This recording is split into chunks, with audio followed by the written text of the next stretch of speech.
Un ratito me organizo todo con mis artículos digitales acá y ya empezamos.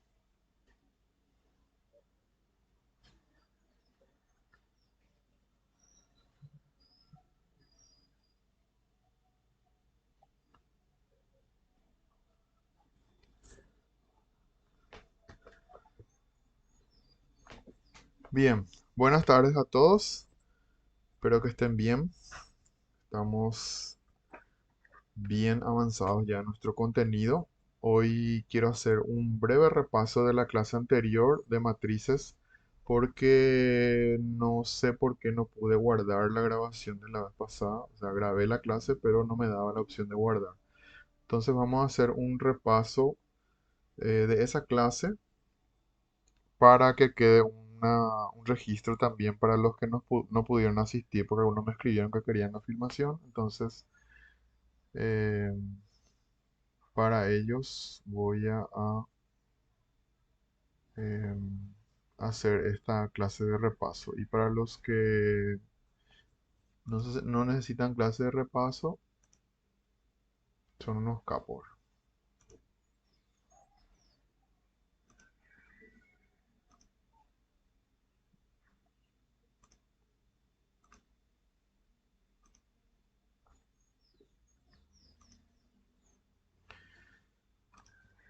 Bien, habíamos visto que las matrices en Java son otra estructura de datos que podemos utilizar. A diferencia de un arreglo de una dimensión, una matriz podríamos verla como dos arreglos. Un arreglo que maneja las filas y otro arreglo que maneja las columnas. Y al juntarlos, mejor dicho, obtenemos una matriz. Sin embargo, veremos que existen muchas cosas similares con un arreglo y una vez entendido el concepto de arreglo es más sencillo entender también el concepto de matriz.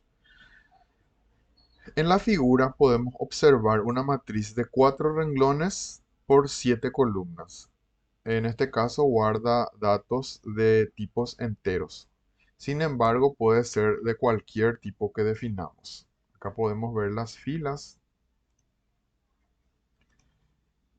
Estas serían las filas y estas serían las columnas. Podemos recuperar el largo de los renglones con el código nombrearreglo.len y podemos obtener el largo de las columnas escribiendo nombre arreglo el índice.len, como habíamos visto en un ejemplo la clase pasada. Es decir, que con cualquier renglón válido seleccionamos y podemos obtener el largo de las columnas. Esto nos va a servir posteriormente para iterar por medio de un ciclo for anidado, por ejemplo, cada uno de los elementos de la matriz. De igual manera que un arreglo, no todos los elementos de una matriz deben contener valores. Los valores que no tengan eh, los elementos que no tengan un valor asignado tendrán el valor por default, según el tipo de datos que se haya definido para la matriz. Vamos a ver la sintaxis para declarar una matriz.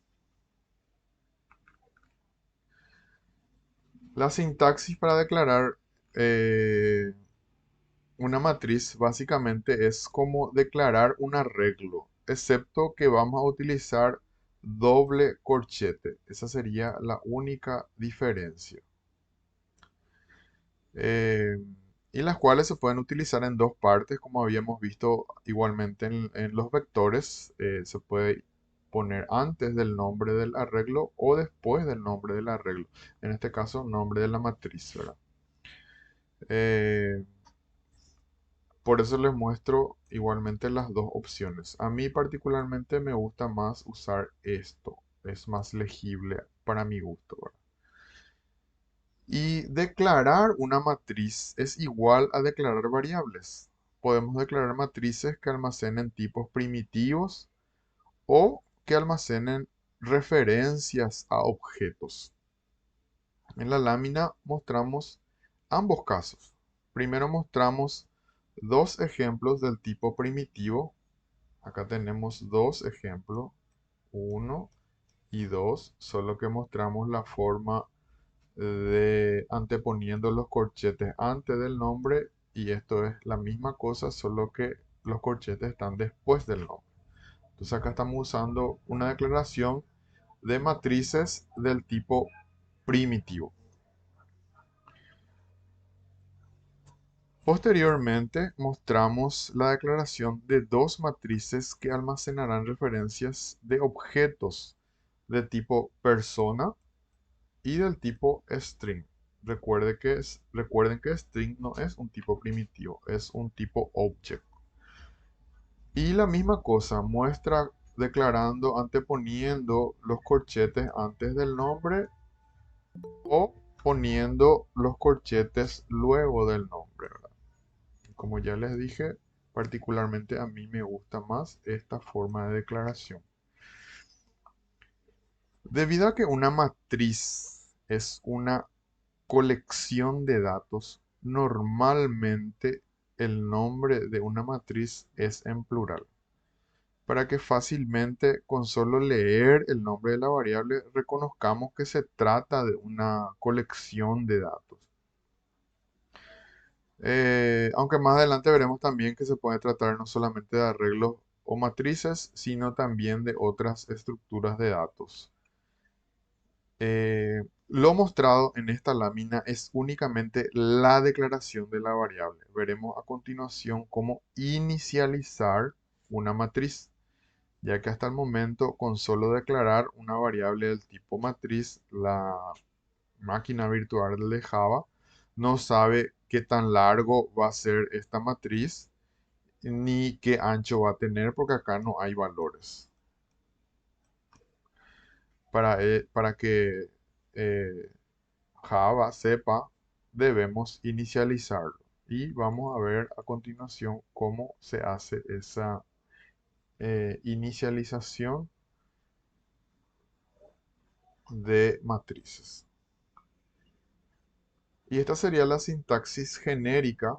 Sería el nombre del arreglo, new, el tipo declarado, y acá se pone los renglones y las columnas. Entonces aquí irían números enteros.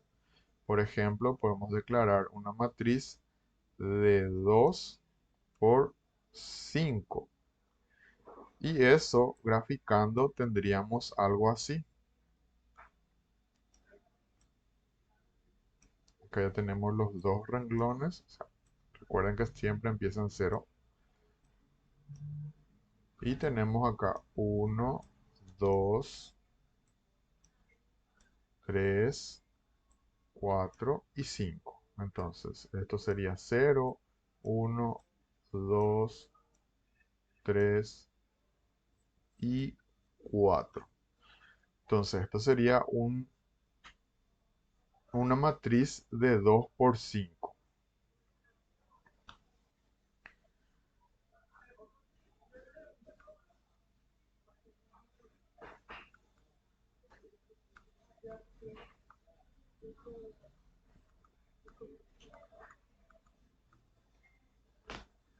Como ven acá en los ejemplos, tenemos ejemplos de instanciar matrices de tipos primitivos. Esto sería 2 por 2, es decir, gráficamente sería así. 0 y 1, y acá sería 0 y 1. Y esto sería 3 por 2. Y para instanciar matrices del tipo object se utiliza prácticamente la misma sintaxis, ¿verdad?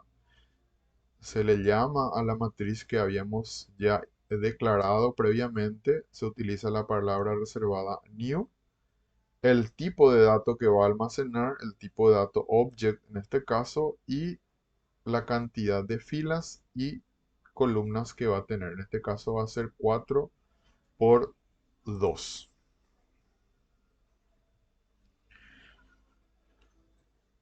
Inicializar los elementos de una matriz. En la lámina podemos observar la inicialización de los elementos de una matriz.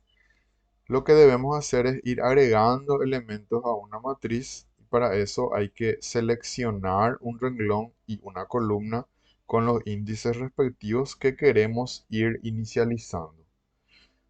Por ello, es importante saber que a diferencia de un arreglo en una matriz utilizaremos dos índices para determinar la posición de un elemento y que los primeros índices, tanto el renglón como de la columna, inician en cero.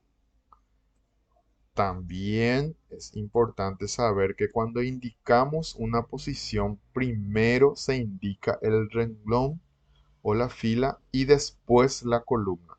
Siempre, siempre en ese orden. Por ejemplo, el primer elemento de una matriz va a ser el 0, 0, como sería en este ejemplo. Y el largo de una matriz realmente son dos. El primero lo vamos a determinar por el nombre de la matriz .len, lo que nos regresa el largo de los renglones y posteriormente saber el largo de las columnas seleccionando cualquier renglón, por ejemplo, nombre de la matriz índice 0.len y nos devuelve el largo de las columnas. Al igual que en un arreglo, solo podemos agregar elementos hasta el máximo de elementos menos uno. Por ejemplo, si son renglones, sería nombre matriz punto len menos uno. Y si fuera el máximo de columnas, sería nombre matriz índice del renglón punto len menos uno. Si nos pasamos el índice máximo, tanto en renglones o columnas, y queremos agregar un elemento fuera de la cantidad máxima de elementos, nos va a arrojar un error. Por ello, debemos saber cuál es el máximo número de elementos, tanto en renglones como en columnas. Podemos observar en esta misma lámina varios ejemplos de cómo agregar elementos a nuestra matriz. Podemos agregarlos de manera manual, es decir, uno a uno cada elemento, o podemos ir agregando los elementos de manera más dinámica utilizando dos contadores de elementos, tanto para los renglones o las filas como para las columnas, de tal forma que podamos saber si ya hemos llegado al límite de elementos agregados o no. En esta lámina podemos observar que no siempre están al lleno todos los elementos de una matriz. Por ejemplo, si la matriz de entero es de dos renglones por dos columnas, entonces solo hemos llenado dos de los cuatro elementos disponibles. ¿Esto qué quiere decir? Que dos elementos van a tener el valor por default. En este caso, si como es un arreglo, como una matriz de enteros, va a tener el valor de cero. Por eso, en muchas ocasiones se va a ser conveniente tener contadores para poder conocer cuántos elementos se han inicializado en nuestra matriz, lo cual es distinto al número de elementos máximo que soporta nuestra matriz, tanto en los renglones como en las columnas disponibles de la matriz.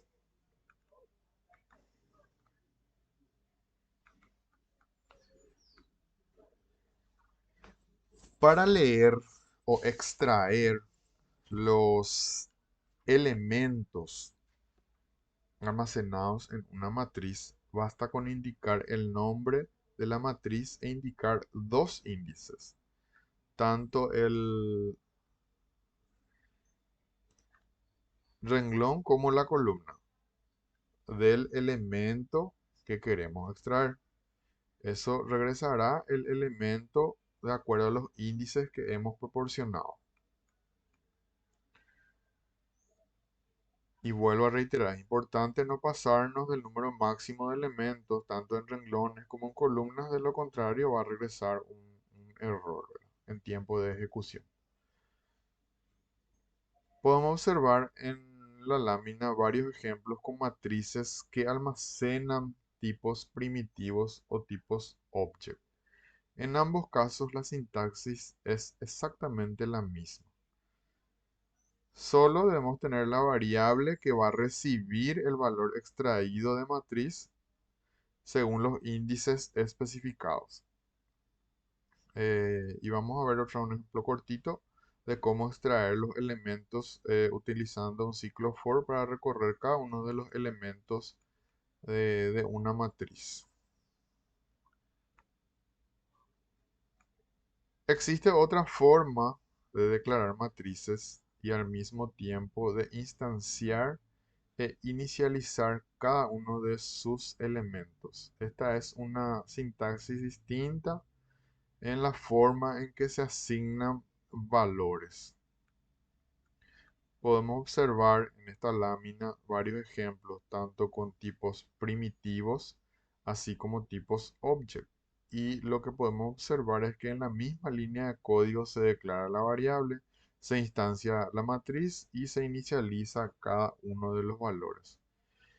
Sin embargo, esta sintaxis no siempre es posible utilizarla, ya que necesitaríamos saber de antemano todos los elementos que van a ser almacenados en la matriz. Y en muchas ocasiones no tenemos esa información desde un inicio, pero sí tenemos eh, esta información antes de crear nuestra matriz, entonces es posible utilizar esta sintaxis simplificada.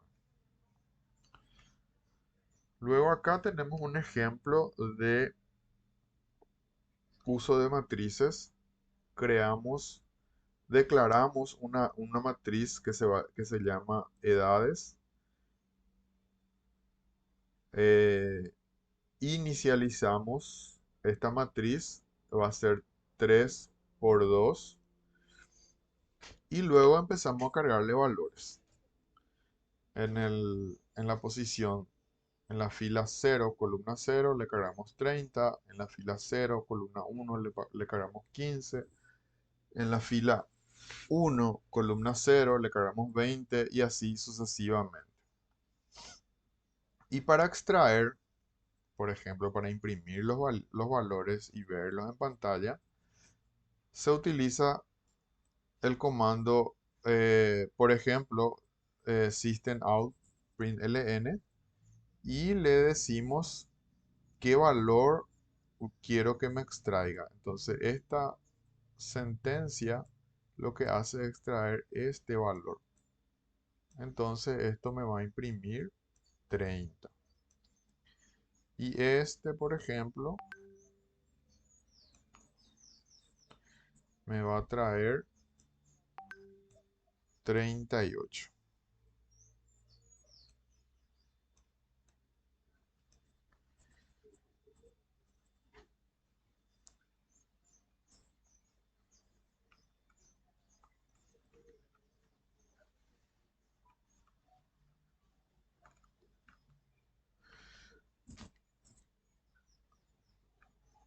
Otra forma de recorrer una matriz es con un ciclo for anidado. Y habíamos visto un ejercicio la clase pasada. Esto les dejo acá. O sea, voy a alzar este material en la plataforma y este video también.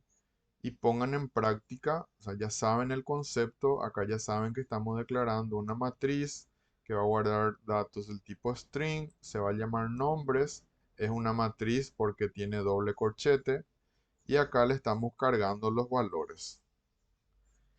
Luego pueden obtener el, el largo de los renglones de la matriz es lo que le estaba diciendo hace rato, simplemente poniendo nombres punto len y se obtiene el largo de renglones, es decir, cuántas filas tiene esta matriz. Y para saber el largo de las columnas se utiliza nombres, el índice de una de las filas, punto len y nos devuelve entonces el largo de las columnas. Voy a hacer acá para que sea más gráfico. ¿Se entiende eso, verdad?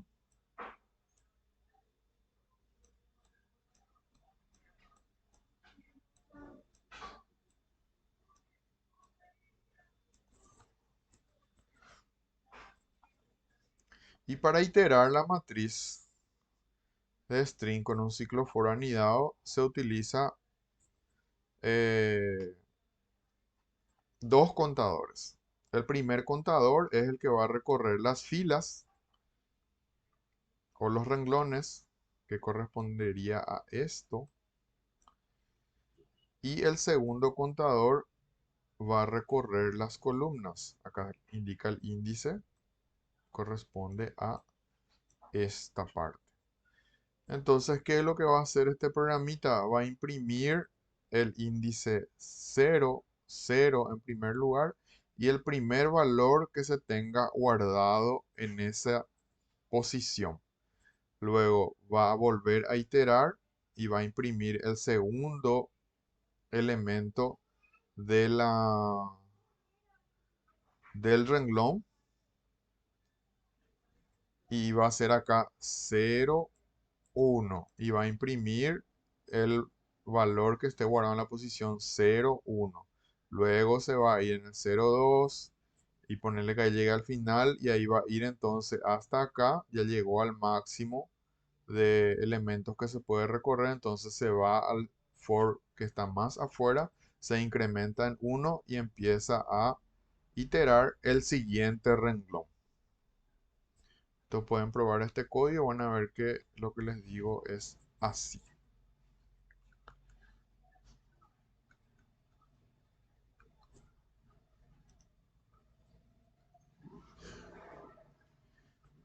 ¿Alguna duda sobre matrices?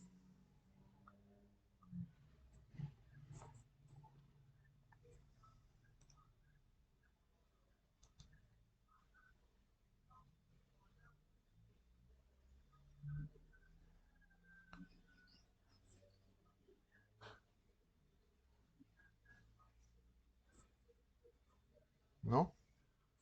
Entonces voy a guardar.